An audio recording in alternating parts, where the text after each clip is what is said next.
नमस्कार साथियों।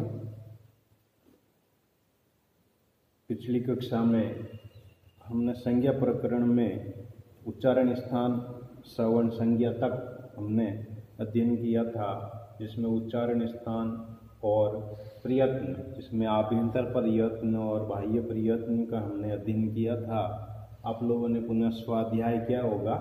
इसी संज्ञा प्रकरण को हम आज उसी भाग को आगे बढ़ाते हुए अगला सूत्र है अपना संज्ञा प्रकरण का अनुदित सवर्णस्य च अप्रत्यय।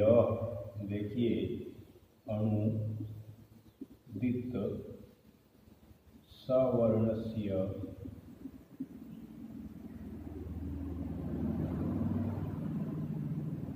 च अप्रत्यय, अनुदित सवर्णस्य च अप्रत्यय। अब देखिए, इसमें यहाँ पर एक शब्द आ रहा है अण। अण यहाँ पर प्रत्याहार है और एक आ रहा उदित। उदित का मतलब इसमें ओ की इत संज्ञा हुई हो, वो उदित कहलाएगा। फिर कहलाएगा यह आ रहा सवर्ण से, सवर्ण च और अप्रत्यय, अप्रत्यय। अब यहाँ पर एक शब्द आ रहा है अप्रत्यय, इसको अपन पहले अच्छी तरह से समझ लें। प्रत्यय, प्रत्यय अर्थात जिसका विधान किया जाए, जिसका विधान हो या जिसको आदेश किया जाए। एक वर्ण के स्थान पर दूसरे वर्ण पर जो आदेश किया जाता है वो कहलाता विधान या प्रत्यय। अप्रत्यय यानी जिसका विधान नहीं हो, जो अविधान हो, जो आदेश नहीं हो। तो जो आदेश नहीं हो तो वो क्या कहलाएगा? अप्रत्यय कहलाएगा। हम संधि की परिभाषा में अपन समझ सकते हैं इसको। अभी समझते हैं कि अब यहाँ तक अपने को प्रत्यय का अर्थ था जिसका विधान या आदेश किया गया हो, अप्रत्यय जिसका विधान नहीं किया गया हो। तो यहाँ बात हो रही है अप्रत्यय की। तो अप्रत्यय जिनका विधान नहीं किया गया हो, अप्रत्यय हो, ऐसे वर्ण जो अप्रत्यय हो, जिनका विधान न किया गया हो, जिनको आदेश के रूप में स्थापित करने के लिए नहीं कहा गया हो, ऐसे अण और उदित अपनी और अपने सवर्णों की भी संज्ञा बताएंगे। अपनी संज्ञा तो बताएंगे, साथ में अपने सवर्णों की भी संज्ञा बताएंगे। अब कैसे बताएंगे? यहाँ पर प्रत्यय जिसका विधान किया जाए, जिसका आदेश किया जाए, हम संधि की परिभाषा में समझें तो संधि की परिभाषा में मुख्य रूप से हमारे पास तीन पद होते हैं। एक होता है स्थानीय, एक होता है निमित्त और एक होता है आदेश। एक होता है आदेश। आदेश है वो क्या कहलाएगा? प्रत्यय। अब इसमें जो आदेश होगा वो तो आदेश में जो वर्ण आदेश होगा वही आएगा। उसके सवर्ण को हम उसके स्थान पर आदेश नहीं कर सकते। लेकिन स्थानीय और निमित्त ये दोनों हैं वो अविधान है। तो स्थानीय और निमित्त में है वो सवर्ण भी आ सकते हैं यदि स्थानीय में वो वर्ण या तो अण प्रत्याहार का हो या उदित हो। अब अण प्रत्याहार में भी यहाँ सिर्फ इस एक सूत्र के लिए, अण प्रत्याहार में वैसे तो अ ई उ एक ही सूत्र आता है, अ ई उ तीन ही वर्ण आते हैं, लेकिन इस सूत्र के लिए सिर्फ एक सूत्र के लिए अण प्रत्याहार सूत्र चलेगा लण तक। अण प्रत्याहार लण सूत्र तक है वर्ण लण। तो अ ई उ री री ए ओ आई औ ह य व र ल। अ ई उ री री ए ओ ऐ औ ह य व र ल, है व र ट लण, यहाँ तक चलेगा। तो ये हो गए अण प्रत्याहार के वर्ण। तो ये वर्ण यदि स्थानीय के रूप में हो या निमित्त के रूप में हो, आदेश के रूप में नहीं हो, या तो स्थानीय के रूप में होंगे तो अपने और अपने सवर्णों की, निमित्त के रूप में होंगे तो भी अपने सवर्णों की संज्ञा बताएंगे, लेकिन आदेश के रूप में होंगे तो अपने सवर्णों की संज्ञा कभी भी नहीं बताएंगे।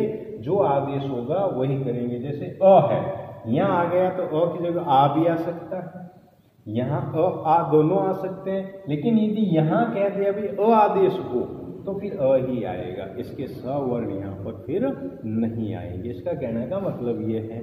उसी प्रकार से एक आता उदित। अब अपने शुरुआत में ये पढ़े थे अपन ने कू चू टू, कू चू टू टू और कू। को हमने क वर्ग माना था, तो ये हो गए उदित, इसमें ऊ की इत संज्ञा हो रही है, ऊ जिसमें इत हो वो उदित कहलाते हैं। तो उदित हो गए ये भी अपने सवर्णों की संज्ञा हो गई। इसलिए कु कहते हैं हम पूरा क वर्ग लिखते थे, चू कहते पूरा च वर्ग लिखते थे। क्यों लिखते थे? क्योंकि उदित है, और उदित होने के कारण ये अपने पूरे सवर्णों की संज्ञा बताता है। तो यहाँ पर अब ये अण प्रत्याहार और उदित हैं, वो यदि स्थानीय निमित्त के रूप में यानी अप्रत्यय के रूप में होंगे तो अपने सवर्णों की भी संज्ञा बताएंगे, अन्यथा यदि आदेश के रूप में होंगे या प्रत्यय के रूप में होंगे तो ये अपने सवर्णों की संज्ञा न बता करके सिर्फ अपनी ही संज्ञा बताएंगे। इसको हम इस उदाहरण के आधार पर समझ सकते हैं। जैसे अपन गुण संधि का उदाहरण लेते हैं। गुण संधि का जो सूत्र है वो आता है आदिगुणः। हालांकि अपन पढ़ेंगे आगे, संधि प्रकरण जब प्रारंभ करेंगे उस समय गुण संधि को विस्तृत रूप से पढ़ेंगे। इस सूत्र को समझने के लिए हम एक बार यहाँ करते हैं कि गुण संधि की मोटे रूप से परिभाषा ये बनती है कि यदि मान लो अवर्ण का कोई भी वर्ण और उससे परे इक प्रत्याहार हो तो दोनों के स्थान पर, पूर्व और पर दोनों के स्थान पर एक गुण आदेश हो जाएगा। गुण संज्ञक वर्ण अ, ए और ओ, ये 3 गुण संज्ञक होते हैं।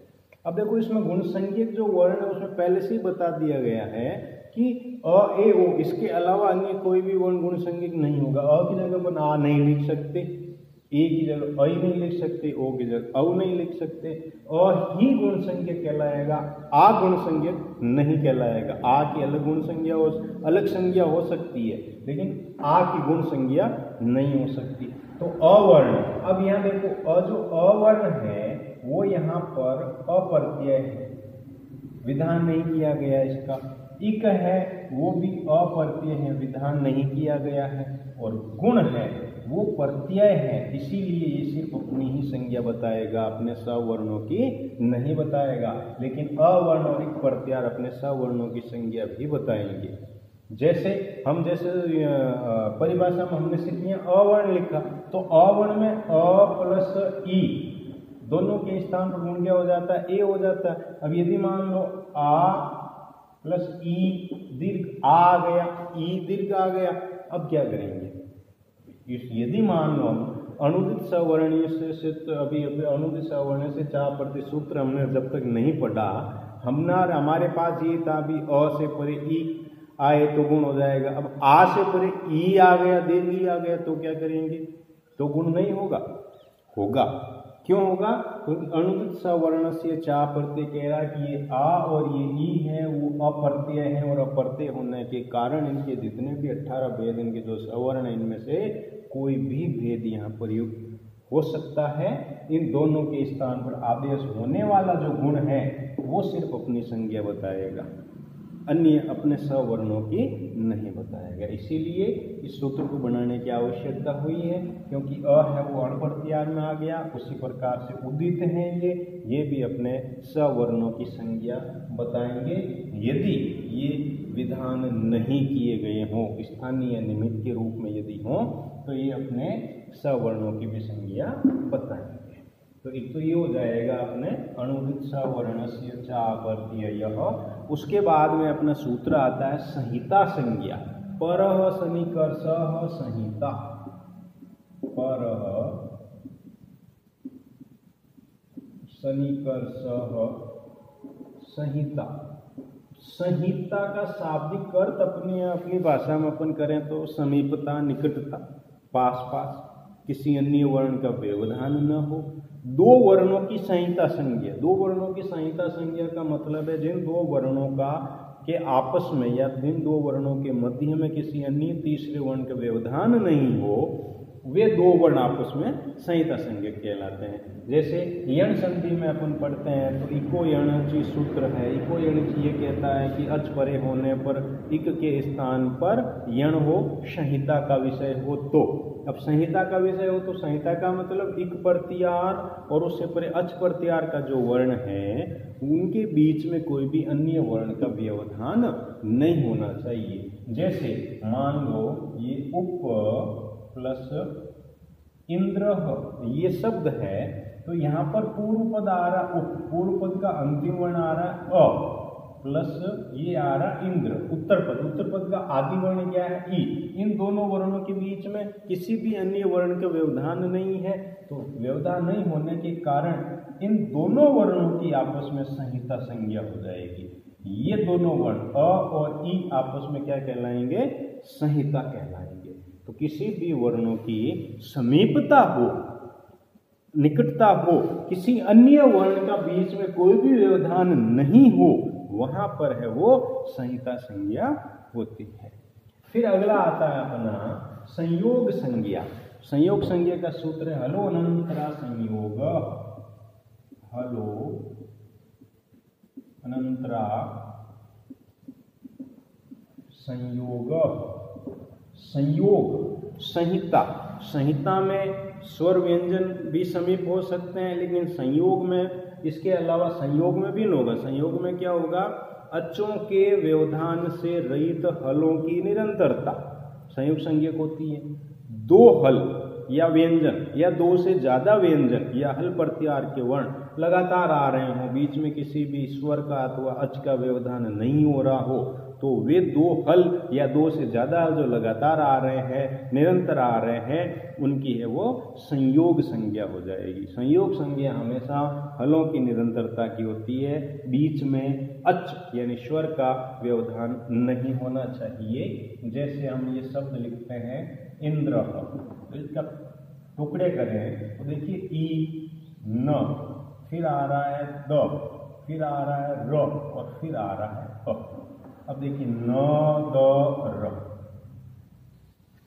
न व्यंजन है, द व्यंजन है, र व्यंजन है, तीनों के बीच में किसी भी अच का व्यवधान नहीं हो रहा है, कोई भी अच नहीं आ रहा है, व्यवधान रहित हल लगातार आ रहे हैं, तो ये कहलाएंगे संयोग। इसको कहते हैं संयोग। उसी प्रकार से जैसे मान लो सु द ध य प्लस उपास के यण संधि में एक अपन उदाहरण करेंगे, उसमें आएगा द ध य। ये द ध य तीनों लगातार हल आ रहे हैं, कोई भी स्वर का अच का कोई व्यवधान नहीं हो रहा है, तो ये आपस में क्या कहलाएंगे, संयोग कहलाएंगे। फिर अगला सूत्र है अपने संज्ञा प्रकरण में अंतिम सूत्र है सुप्तिगंतम पदम।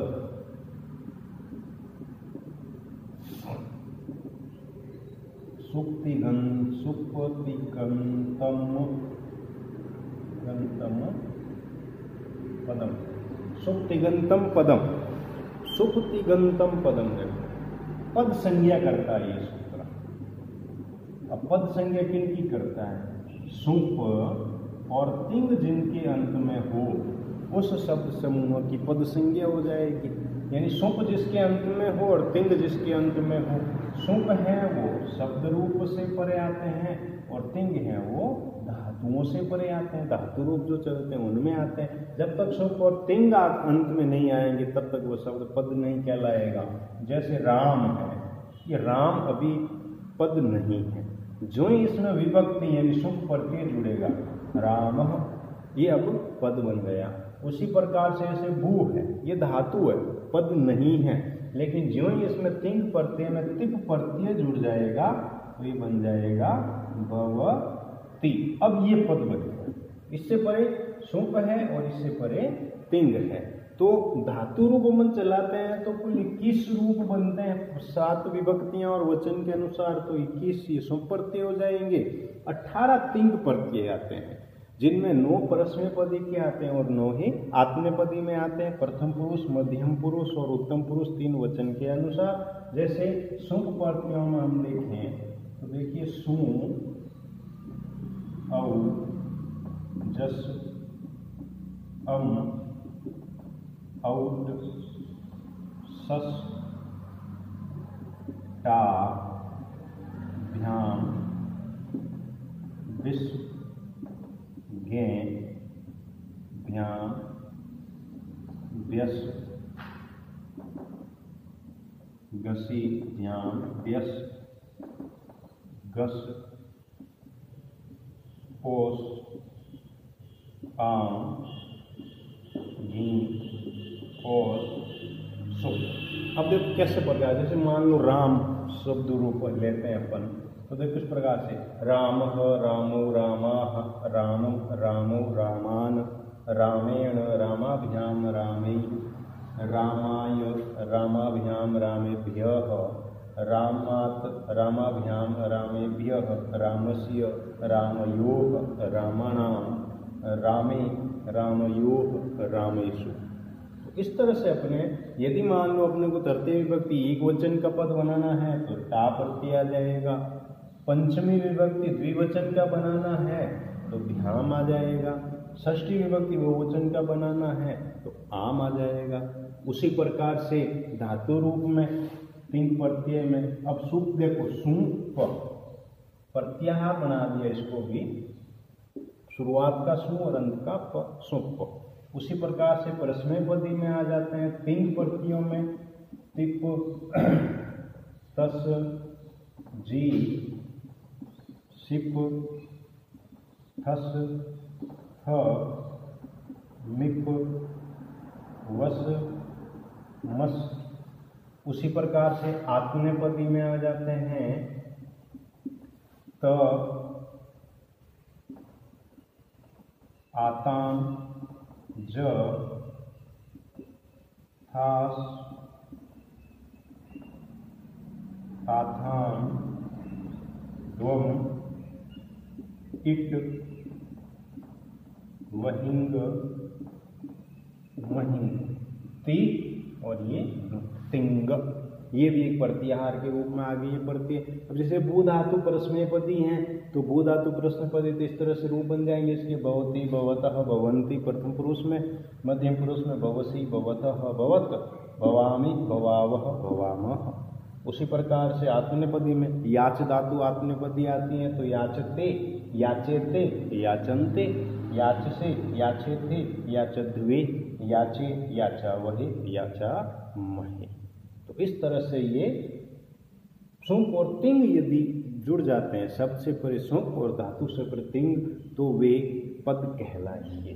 तो इस प्रकार से एक मोटे तौर पर अपना संज्ञा प्रकरण लगभग पूरा जो अपने सिलेबस में प्रथम या वर्ष के सिलेबस में भी और कंपटीशन के हिसाब से भी आप लोगों के संज्ञा प्रकरण से संबंधित जो भी प्रश्न पूछे जा सकते हैं वो इसमें से आ जाएंगे। अब और दूसरी जो संज्ञा, जैसे हम संधि में पढ़ेंगे तो संधि में हम टी संज्ञा भी पढ़ेंगे, गुण संज्ञा पढ़ेंगे, वृद्धि संज्ञा पढ़ेंगे, उपसर्ग संज्ञा, धातु संज्ञा सारी आएगी। तो ये जब हम उस प्रकरण में चलेंगे तो उस प्रकरण के अनुसार आगे की संज्ञाएं भी अपने साथ साथ चलती रहेगी। यहाँ ये 13 या 14 सूत्र जो संज्ञा प्रकरण के हैं, ये सूत्र पढ़ने से का मतलब ये नहीं है कि अपना संज्ञा प्रकरण पूरा हो गया। संज्ञाएं हैं वो अष्टाध्यायी में अंत तक चलती रहती है।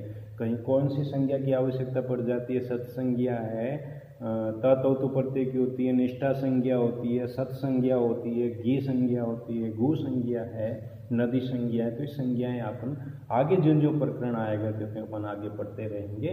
और संज्ञा प्रकरण एक मोटे तौर पर हमारा यहाँ पर समाप्त होता है। अगला टॉपिक हम जो शुरू करेंगे वो करेंगे संधि प्रकरण में, अच संधि प्रकरण अपन प्रारंभ करेंगे अगली क्लास में। तब तक साथियों जय हिंद, नमस्कार।